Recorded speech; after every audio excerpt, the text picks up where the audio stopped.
स्वस्थ गृह लक्ष्मी के शो पे मैं डॉक्टर पूजा दीवान आपकी स्त्री रोग विशेषज्ञ आपके समक्ष हूँ और आज जो मुद्दा मैं लेकर आई हूँ वो है स्तन में गांठ।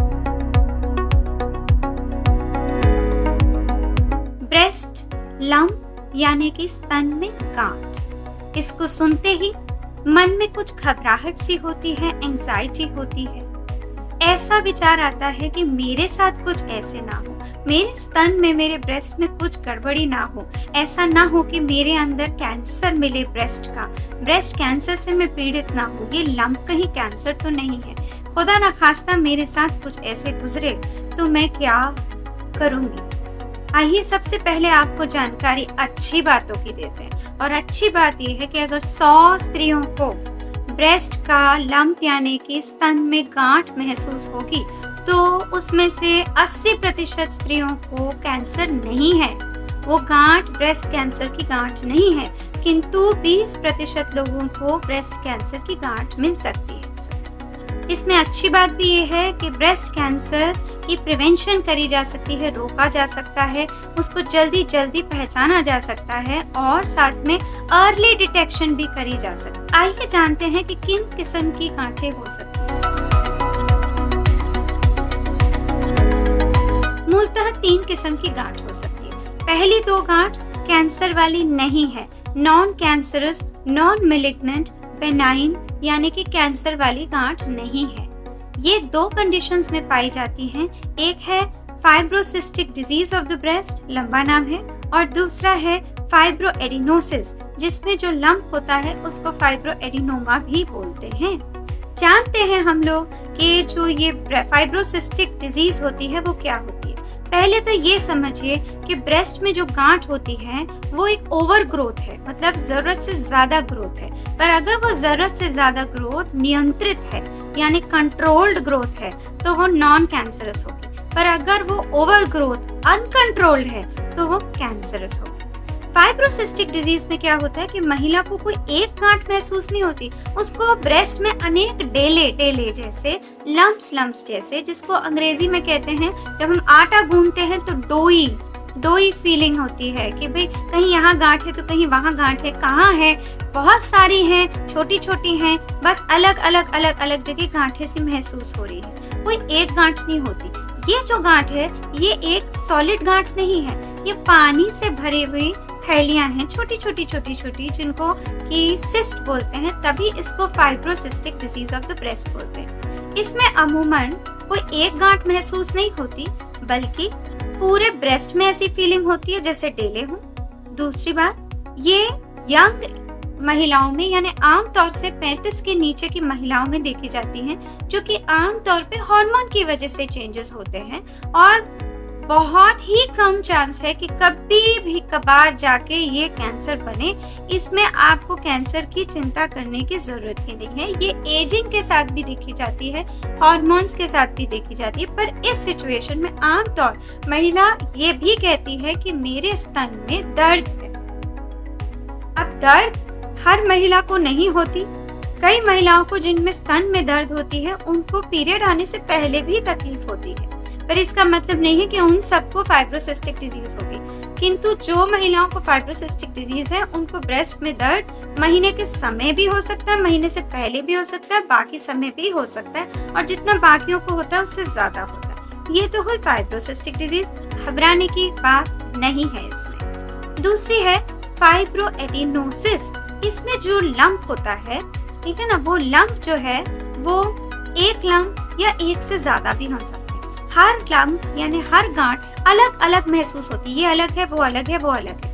इनके जो बॉर्डर्स होते हैं, यानी आप अगर लंप को महसूस करें तो आप पूरे इसके बॉर्डर्स डिफाइन कर सकती है, बिल्कुल रेगुलर बॉर्डर होते हैं। और ये जो लंप होती है, गांठ होती है, ये इधर से उधर, उधर से इधर छूने पे मूव करती है, इसीलिए इसको माउसी बोलते हैं। यानी कि माउस की तरह, चूहे की तरह आप इसको फॉलो करें तो इधर से उधर, उधर से इधर जाता है। इसको दबाने पे आमतौर पे कोई दर्द नहीं होती। ये फर्म होती है, यानी कि ठीक ठाक हार्ड होती है, पर बहुत हार्ड नहीं होती। ये ऊपर जो ब्रेस्ट की स्किन है उसके साथ भी नहीं चिपकी होती, और जो पीछे हमारी चेस्ट वॉल है उसके साथ भी नहीं चिपकी होती, तो ये आराम से मूव करती है। तो अगर अंग्रेजी में बोला जाए तो सिंगल और many lumps, usually of small size, well-defined margins, freely movable, mouse-like movement, and it usually does not have pain. ये अगर आपने सुना है बच्चेदानी, बच्चेदानी में गांठ सुनी है, गांठ यानी कि फाइब्रॉइड सुना है, रसौली सुनी है, सही में बोलूं ये ब्रेस्ट के अंदर फाइब्रॉइड की तरह ही है। इसको ब्रेस्ट में फाइब्रोएडिनोमा बोलते हैं क्योंकि ब्रेस्ट के अंदर बड़े सारे ग्लैंड्स हैं, इसलिए फाइब्रोएडिनोमा नाम है। अगर गांठ का साइज बढ़ रहा है और बहुत तेजी से बढ़ रहा है तो ये वो रेयर केस है जिसमें कि फाइब्रोएडिनोमा जो अमूमन बेनाइन नॉन कैंसरस कैंसर न होने वाला सिचुएशन है उसमें अगर तेजी से बढ़ोतरी हो रही है तो ये फाइब्रोएडिनोमा कैंसर की तरफ जा रहा है। कई बार तेज ग्रो करता है पर कैंसर नहीं होता, तो आपको और मुझे कैसे पता चलेगा कि वो कैंसर है या नहीं? तो सर्वप्रथम 20 साल की उम्र से हर महीना जैसे ही आपका खत्म होता है तो उसके 5वें और 7वें दिन के बीच में आप अपने स्तन को अपने ही हाथों से चेक करें। चेक करने के लिए है आपको उंगलियां या पाम इसका इस्तेमाल करना है और आप बैठे हुए, खड़े हुए, लेटे हुए, हाथ उठाए हुए, नहाते समय इस तरह से आप अपने टेस्ट कर सकती हैं सेल्फ ब्रेस्ट एग्जामिनेशन। इसके सिवा हर 3 साल पे आपको अपने लेडी डॉक्टर गायनेकोलॉजिस्ट के पास जाके उनसे अपना ब्रेस्ट चेक करवाना चाहिए।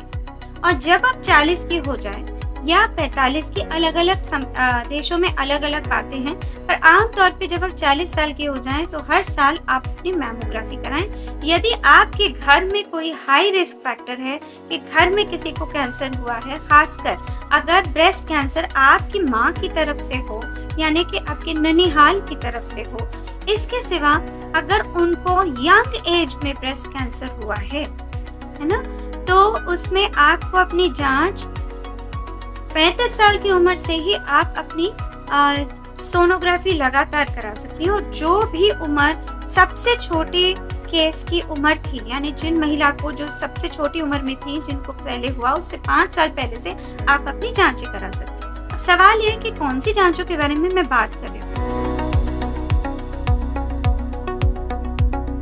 मैं बात कर रही हूँ मैमोग्राफी के बारे में। पर आप ये समझिए कि ये ब्रेस्ट कैंसर की स्क्रीनिंग के लिए, किंतु अगर आपको लंप हुआ है, जैसे कि मैंने कहा कि जो पहली 2 बीमारियां हैं वो आमतौर पे छोटी उम्र में यानी 35 साल से यंगर उम्र में फाइब्रोसिस्टिक डिजीज या फाइब्रोएडिनोमा होता है। तो इसमें हम मैमोग्राफी नहीं कराते पहली इन्वेस्टिगेशन, हम पहली investigation ultrasound, sonography, sonomammography of the breast कराते हैं और दोनों ब्रेस्ट की कराते हैं देखने के लिए।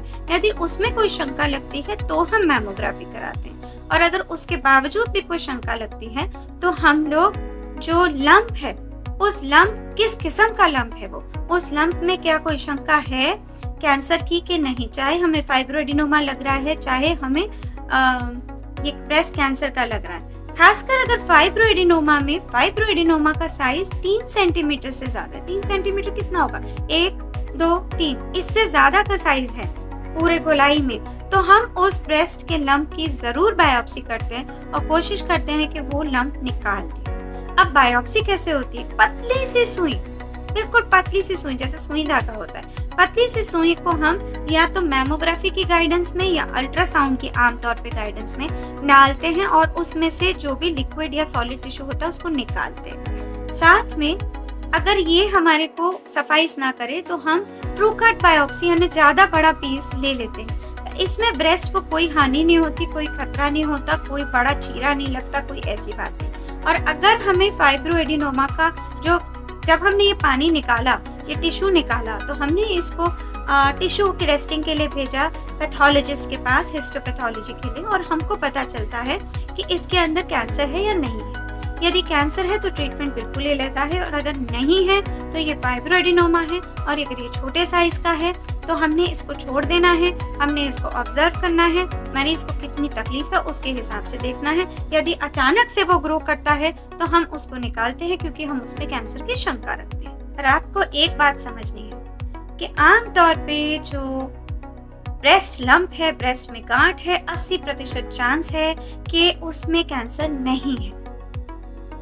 20% में ब्रेस्ट कैंसर है। अगर ब्रेस्ट कैंसर को जल्द की स्टेज में स्टेज 1-2 में पहचान लिया जाए तो 80 से 90% 10 साल तक बीमारी न होने का और आपका जिंदा रहने का सर्वाइवल पीरियड देखा गया है। यानी 90% लोग अगले 10 साल बिना बीमारी के जीवित रह सकते हैं। ठीक है, आज इस मुद्दे पे जो हमने चर्चा करी, आशा करती हूँ कि आप सब लोगों के साथ ये चीज़ें आप फॉरवर्ड करेंगे। ये जो मैंने ज्ञान आपको बांटा आपको अच्छा लगा होगा। इसी के साथ शुक्रिया, टेक केयर, नमस्कार।